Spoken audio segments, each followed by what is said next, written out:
going to begin with an image that, I don't know whether it was exactly this image that you suggested, Andrew, but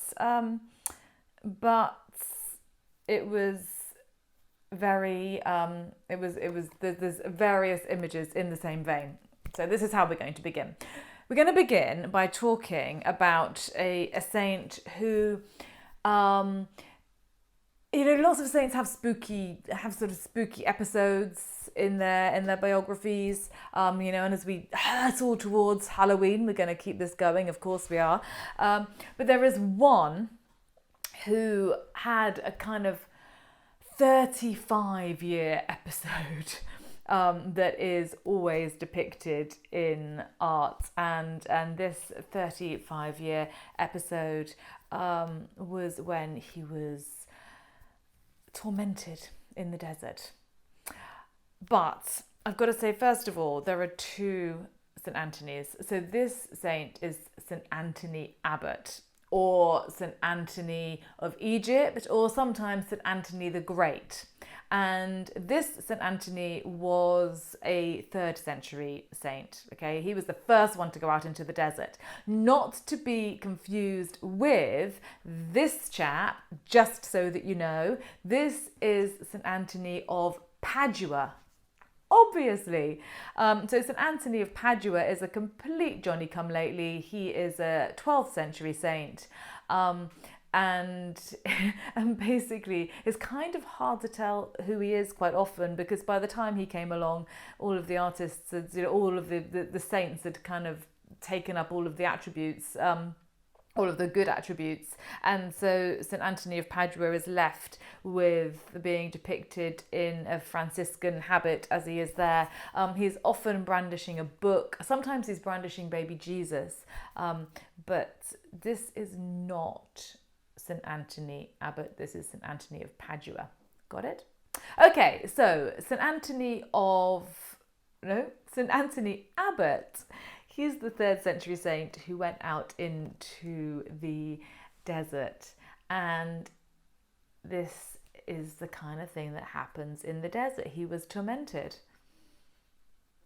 And I know you're looking at this and you're thinking, tormented? Okay, so what's so tormented about this St Anthony Abbott?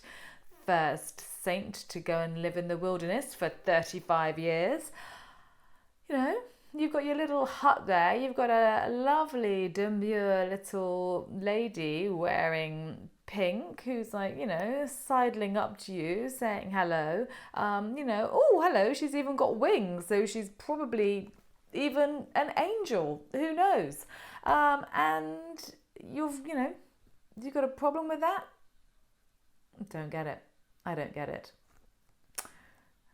This one.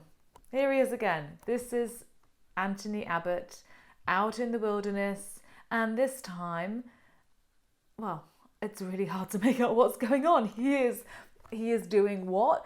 He appears to be afraid of this rock that is down in the right hand corner of this image. Can you see that? So this is by Fra Angelico, by the way.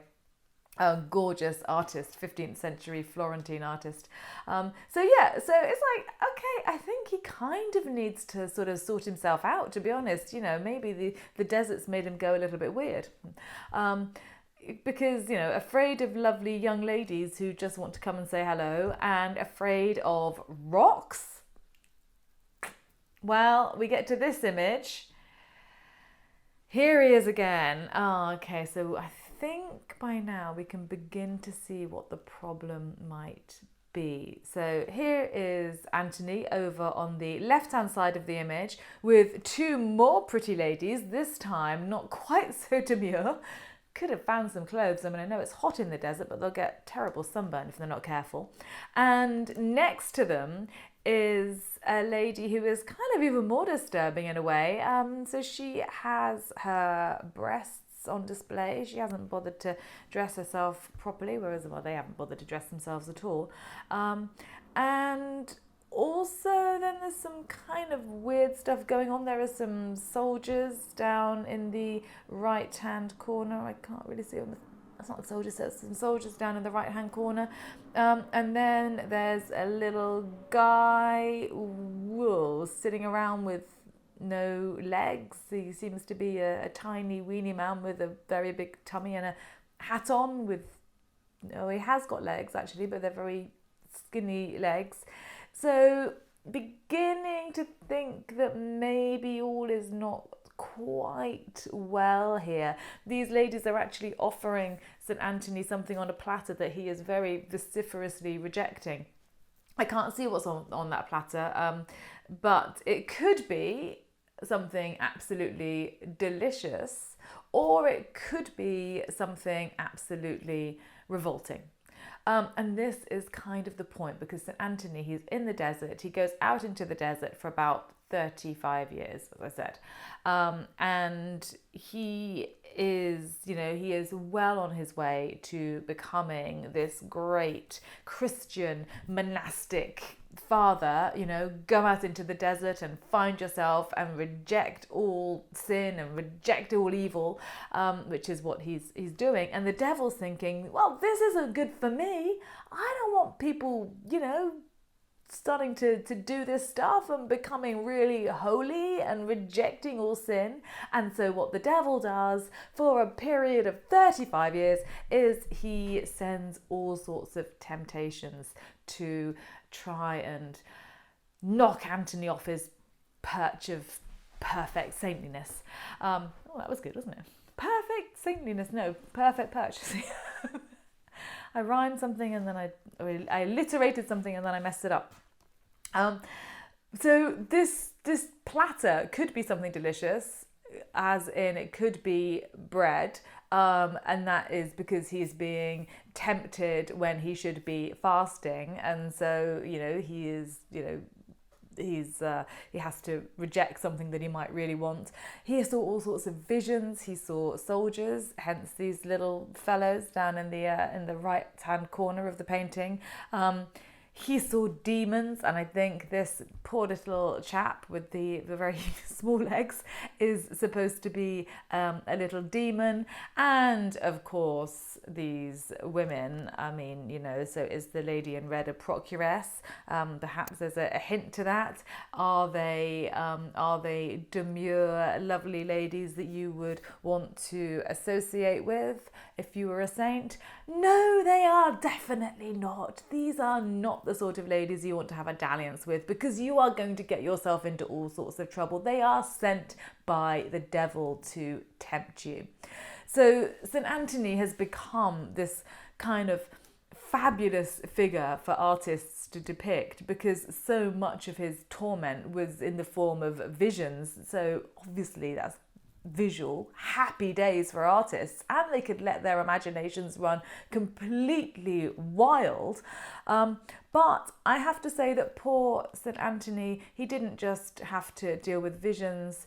These little demons also actually committed GBH. Yes, he was physically attacked, and here he is being physically attacked in a work by Michelangelo. Very early work by Michelangelo. This is late 15th century. So you can just about see him in the centre here, but he's kind of being clawed and pulled apart by all of these demons who you might think, so they're up off the ground. So you might think that they are sort of lifting him off the ground. They're the ones with wings after all. But no, what they're trying to do, which kind of makes more sense if you think about it, is pull St Anthony Abbott back down to the earth, so that he's back down into the earthly rather than the spiritual realm, because he did become so holy that he did manage to learn the art of levitation.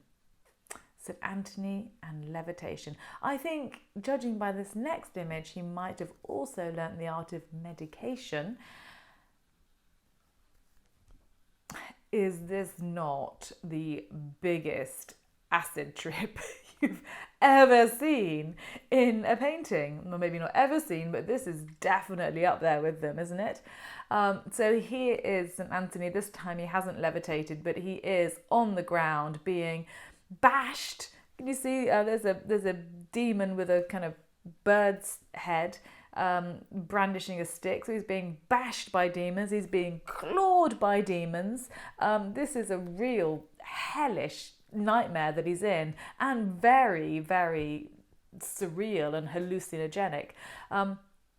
And actually in this image, so this is from the Eisenheim altarpiece by an artist called Matthias Grunewald, and it's quite special, in fact, because the torments of St Anthony here actually kind of in many respects matched the torments, both physical and psychic, that many of the people that this was created for were suffering.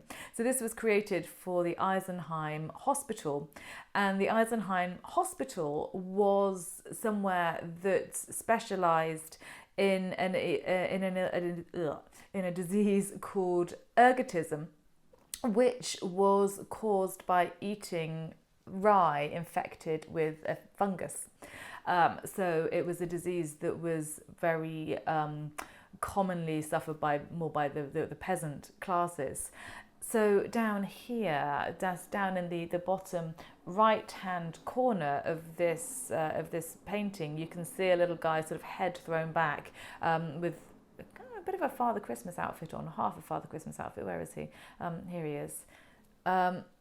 But he is not looking very well at all. And I think that Grunewald has included this figure in this horrible torment of St Anthony because he is representative, perhaps, of one of the poor people that would have prayed to this altarpiece. So the symptoms of ergotism were you had terrible problems with your skin. And you started to hallucinate, and eventually your whole nervous system shut down, and not very many people survived it. So it wasn't very nice at all.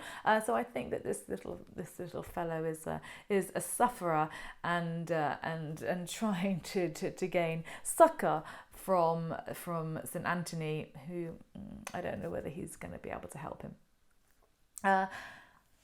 So that's the Eisenheim altarpiece. St Anthony also, interestingly, is you see him quite often with a pig. I've got one with a pig. Where's the one with the pig? There. Yeah, there we go. With a pig coming in from the right-hand side. He is the patron saint of swineherds. This, in fact, is kind of one of his symbols, although the pig wasn't really very evident in any of the other images that I showed you. But if you look at enough of them, then the pig is a regular feature, and that's because actually this horrible skin disease and actually kind of any skin diseases were quite often cured by pork fat. So yes, the patron saint of swineherds and skin diseases, lucky old St Anthony.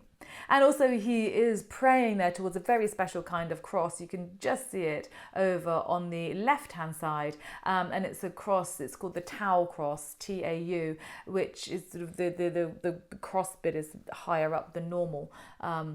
And this is also very often associated with St Anthony Abbott.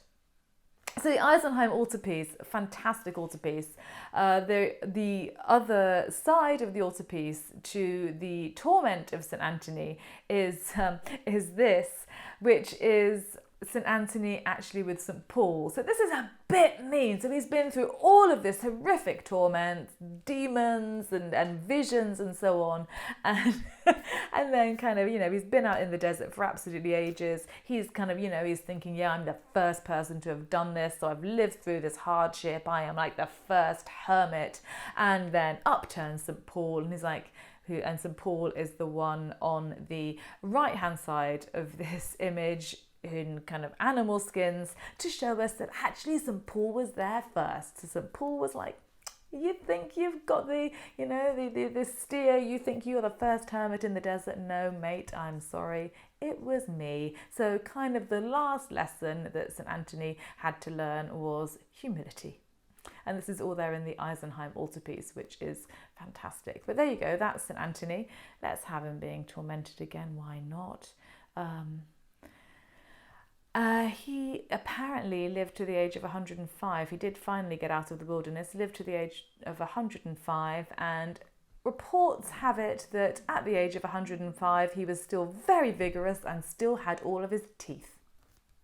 I bet you're very happy with that. And he is, despite St Paul, kind of known to be the saint that really started the trend for going into the desert and started the sort of Christian monastic tradition. There we go. On that note, I am going to turn off images and I am going to turn on commenting. And hi, Kate. And yes. So St Anthony, I don't know whether ergotism. Oh, I forgot to tell you, ergotism. So the fungus that they found in this rye, they sort of isolated this fungus, and it's no wonder that the Eisenheim altarpiece was kind of hallucinogenic, because that's what you find in LSD. It's a proponent of LSD, so it is a hallucinogenic drug. There we go.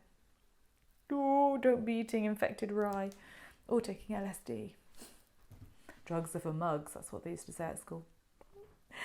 Okay, well, I hope you enjoyed that. Thank you to Andrew for the inspiration. I can't actually remember which image of St Anthony you sent to me, Andrew, but I hope I either included it or included some others that you can have a look at. Hieronymus Bosch did one too, but that's always kind of too crazy to talk about.